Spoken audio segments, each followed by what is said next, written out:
Welcome to real talk channel. బాలుడు నడవలసిన త్రోవలో నడిపించుడి. ఈ పదాన్ని ఎవరు పాటిస్తున్నారు, ఎవరు పాటించాలి? ఒకసారి ఈ వీడియో చూడండి. నేను స్టేజ్ మీద ఉన్నాను. ఆ మీటింగ్ జరుగుతున్నప్పుడు వెనక అగ్ని ప్రమాదం జరిగింది. ఆ అగ్ని ప్రమాదం జరిగినప్పుడు సాహస్ ప్రిన్స్ ముఖం పూర్తిగా కాలిపోయింది. స్క్రీన్లో మీకు చూపిస్తున్నారు చూడండి. ఆ విధంగా పూర్తిగా సాహస్ ప్రిన్స్ ముఖం కాలిపోయింది. ఇది ఫస్ట్ హెచ్చరిక. తల్లిదండ్రులు చెప్పకుండా రాత్రులు కార్ రేసింగ్కి వెళ్ళి అక్కడ యాక్సిడెంట్ అయితే దాన్ని చాలా చక్కగా చర్చిలో వివరిస్తున్నాడు సతీష్ కుమార్ గారు. దాన్ని వినండి. 3 weeks బ్యాక్, 20 days బ్యాక్ ఘోరమైన రోడ్డు ప్రమాదంలో తీవ్రమైనటువంటి హెడ్ ఇంజరీస్, లోపల మల్టిపుల్ ఫ్రాక్చర్స్, అలాగే 2 చోట్ల బ్లడ్ క్లాట్ అయిపోయింది. పిల్లోడు ఇలా చెప్పకుండా బయటకు వెళ్ళడం తప్పలేదు, కానీ యాక్సిడెంట్ అయితే సాతానుడు చేశాడు అని ఒక నిందేస్తాడు. చేసేటటువంటి దాడి కావచ్చు, శోధన కావచ్చు, కుటుంబం మీద దాడి చేసే ప్రయత్నం చేస్తాడు, బిడ్డల మీద దాడి చేసే ప్రయత్నం చేస్తాడు. ఈ విధంగా బిడ్డల మీద దాడి చేయటం చాలా సంవత్సరాలుగా జరుగుతూ ఉంది. సాహస్ ప్రిన్స్ 11 సంవత్సరాల వయస్సు ఉన్నప్పుడే మీకు తెలియదు చాలా విషయాలు సాధారణంగా మీ ముందుకు తీసుకురాను.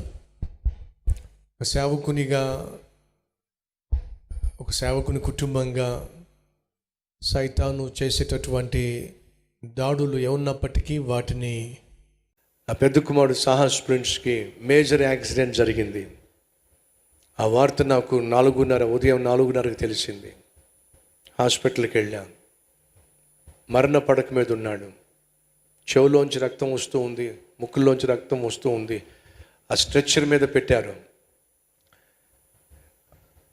ఎవ్వరూ కూడా ట్రీట్మెంట్ ఇవ్వటల్లా, అలా పడేసి ఉంచారు. వెళ్ళి చూశాను. ట్రీట్మెంట్ స్టార్ట్ చేయవచ్చు కదా అంటే తలకు గాయాలు జరిగినాయి కాబట్టి ట్రీట్మెంట్ చేయడానికి వీలు లేదు. MRI స్కాన్ చేసిన తర్వాత ట్రీట్మెంట్. సమయం 5:30 కావస్తుంది.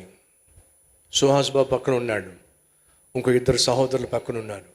ఒకే ఒక మాట నేను చెప్పాను, అప్పుడు పెరిగి పెద్దవాడైనను ఆ మార్గం విడిచిపోడు. ఈ మాటని ప్రతి చోట, ప్రతి చర్చిలో, ప్రతి పాస్టర్ కూడా చెప్తా ఉంటాడు కదా. మరి వారి బిడ్డలు ఎలా పెంచుతున్నారు? ఎవరైనా దాని గురించి ఆలోచిస్తున్నారా? మీ పిల్లలు బయట తిరిగితేనేమో క్రమశిక్షణ లేదు అంటారు. అదే పాస్టర్ పిల్లలు తిరిగితే పిల్లల్ని క్రమశిక్షణలో పెట్టండి ఫస్ట్, ఆ తర్వాత అందరికీ చెప్పండి.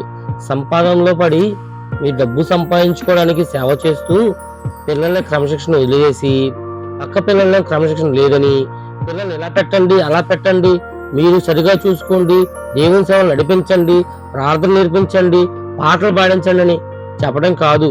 ఫస్ట్ అది మీరు పాటించండి. పిల్లల్ని స్టేజ్ మీద డాన్స్ నేర్పించడం కాదు. బెటర్గా మీరు క్రమశిక్షణ నేర్పించండి. క్రమశిక్షణ అనేది ముందు మీ పిల్లలకు నేర్పించండి. అది వాళ్ళకి చేత కాదు. ఇంకోటి ఏంటంటే, వాళ్ళు వదిలేసి ఇతరులు రోడ్డు మీద తిరుగుతారు, అయినా కానీ మీరు దాన్ని పట్టించుకోరు. మీకు చెప్పకుండా తిరుగుతారు, అయినా వాళ్ళు మీకు మంచిది. దేవుడు మీకు ఇచ్చాడు కదా. మళ్ళీ ఇంకోటి ఏంటంటే, పాస్టర్ల కోసం చేయకూడదు. వాళ్ళకి 2 తీర్పులు. మరి మన విశ్వాసానికి ఒక తీర్పా?